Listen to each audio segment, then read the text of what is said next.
तुमचं नाव काय? नवनाथ रामदास गुंड. तुम्ही आता करमाळा गटविकास अधिकाऱ्यांना एक निवेदन दिलेलं आहे. कशा संदर्भातलं निवेदन आहे? गावातील भ्रष्टाचार संदर्भात मी माहितीचा अधिकार टाकला होता. शेटकोळ ग्रामपंचायत ग्रामसेवकला दिला होता. पण तो कालावधी पूर्ण झाल्यानंतर तो काय देत नाही. मागितल्यानंतर आरेरावीची भाषा करतात आणि फोन केला असता म्हणतात की तुमचं मी नोकर आहे का, चालक आहे का, असं बोलणं असतं त्यांचं. म्हणजे कशा संदर्भात आणि कशा बाबतीत भ्रष्टाचार झाल्याचा आहे? जिल्हा परिषद शाळा असेल, रस्ता असेल, मागासवर्गीय लोकांचा रस्ता असेल किंवा फर्निचर, ग्रामपंचायतचं परत ब्लॉक टाकलेलं जी काही तर ती म्हणजे कमी खर्च दाखवला आहे त्यांनी आणि पैसे जास्त खर्च दाखवला आहे. बरं, तरी अंदाजे किती असेल? 1,11,77,000 रुपयाचा हिशोब आहे. तुम्ही कशावरून म्हणताय की हा भ्रष्टाचार झालेला आहे? आम्ही ऑनलाईन प्रोसिजर काढली, PDF काढल्या, तर त्याच्यावरनं टोटल बेरीज केली तर 1,11,77,000चा हिशोब आहे. बरं, मग याच्या आधी तुम्ही ह्या सर्व कामं झालेली आहेत का नाहीत ही कुठं तपासणी केली होती का तुमच्या गावामध्ये?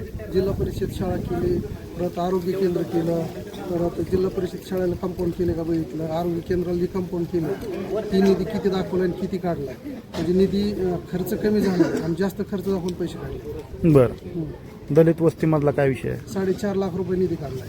बरं, कशात? रस्ता तर अगोदर झालाय आणि नंतर 4.5 लाख रुपये डबल. बरं, घरकुलाचा काय विषय आहे का? घरकुलाचा विषय असा, एका घरकुलधारकाकडनं 20,000 रुपये घेते.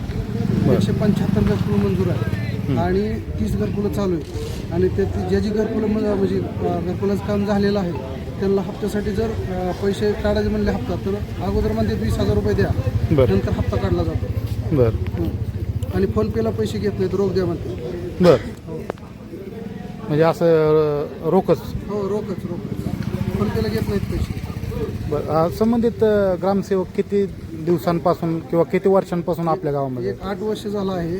बरं, त्यांची बदली पण नाही, काहीच नाही, कारण का भ्रष्टाचार भरपूर चालू आहे, पैसा भरपूर मिळतो, त्यामुळे बदली करून घेत नाही तर होत पण नाही. बरं, का आता आपण गटविकास अधिकाऱ्यांना भेटला होता, काय त्यांचं म्हणणं आलं? त्यांचं म्हणणं आहे आम्ही चौकशी करतो. बरं, आपण काय आंदोलनाचा किंवा इतर काही इशारा दिला? हो, 14 तारखेपर्यंत जर मला कागदपत्र नाही दिले तर 14 तारखेनंतर मी 14 तारखेला मी उपोषण करणार आहे, आमरण उपोषण. 14 एप्रिलला बाबासाहेबांच्या दिनानिमित्त जयंती दिवशी आमरण उपोषण करणार आणि त्याला जबाबदार गटविकास अधिकारी ग्रामसेवक असतील. बरं, वाटतं का चौकशी होईल? बघू आता. माहितीचे अधिकार तुम्ही किती वेळेस दिले होते का? 2दा दिले.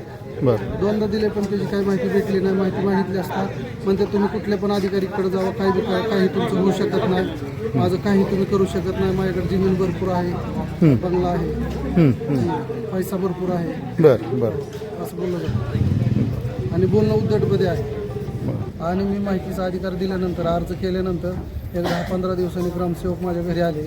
माझी आई आणि बायको असता, मी घरी नसता, त्यांनी माझ्या आईला आणि बायकोला अशी धमकी दिली की तुमच्या मुलांनी अर्ज जो केलेला आहे माहितीचा अधिकार तो माघारी घ्या, नाहीतर पुढं जर काही कमी जास्त झालं किंवा मी केलं मुलाला तुमच्या तर जबाबदार मी नाही किंवा माझ्याकडे परत येऊ नका, अशी घरी येऊन मला धमकी दिली, अर्ज माघारी घ्या.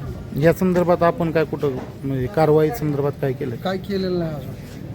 आणि उद्धट भाषा. आणि उद्या जरी मला काय जीवाला धोकाही झाला तरी उद्या मी माहितीचा अधिकार दिलेला आहे. उद्या जरी काय कमी जास्त माझं झालं तरी जबाबदार ग्रामसेवक असेल सचिन सरडे. कुठं जरी काय झालं तरी सचिन सरडे जबाबदार असेल.